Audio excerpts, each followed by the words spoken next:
Welcome to Hidden Truth. In our show, Nation Lovers.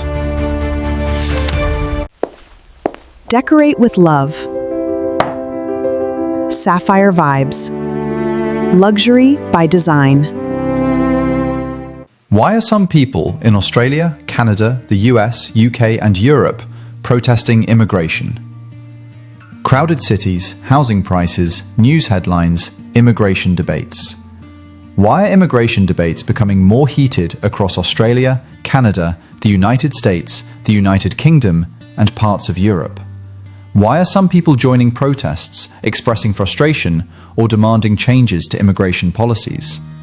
Is the issue really about immigrants themselves, or are there deeper economic and social concerns? Today, we're taking a balanced look at one of the most debated topics in the Western world: the housing crisis. One of the biggest concerns raised by citizens is housing affordability. In many countries, house prices and rents have risen dramatically over the last decade. Many residents believe that population growth is happening faster than new homes are being built. As demand increases and housing supply struggles to keep up, people compete for fewer available homes. For many citizens, the frustration is directed at government planning and housing policies rather than individual immigrants. Pressure on infrastructure. Another concern is pressure on public services. People often point to overcrowded public transport, longer hospital waiting times, school capacity challenges, traffic congestion. When infrastructure growth doesn't keep pace with population growth, frustration can increase.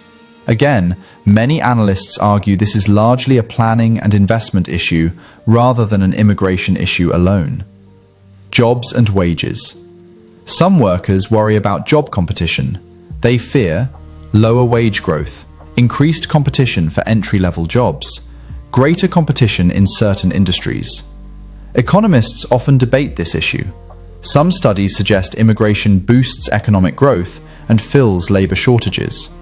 Others argue that rapid population growth can create pressure in specific sectors.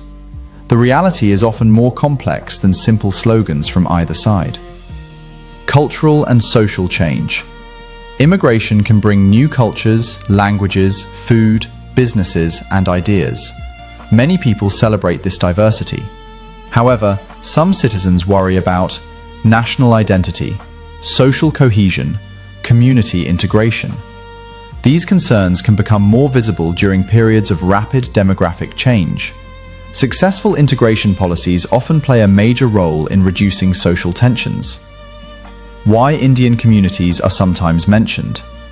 In countries such as Australia, Canada, the UK, and New Zealand, Indian communities have become one of the largest and fastest growing immigrant groups. As a result, they are often highly visible in public discussions.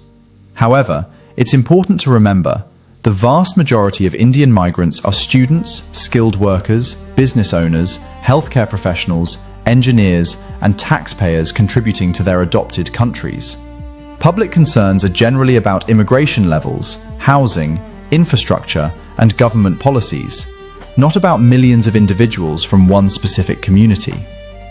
The role of governments. Many experts argue that governments face a difficult balancing act. Countries need skilled workers, healthcare staff, construction workers, economic growth. At the same time, governments must ensure affordable housing, infrastructure investment, effective border management, community integration. When this balance fails, public frustration often increases. Immigration remains one of the most important and emotional issues facing many countries today. Supporters argue immigration drives innovation, economic growth, and cultural diversity. Critics argue immigration levels must be matched with housing, infrastructure, and public services. The debate is likely to continue for many years, but understanding the real causes behind public concerns is essential if societies want to find practical solutions rather than simply blaming one group of people. What do you think? Should governments focus more on housing and infrastructure before increasing immigration levels? Share your thoughts in the comments below. If you enjoyed this balanced discussion, don't forget to like, subscribe, and join the conversation.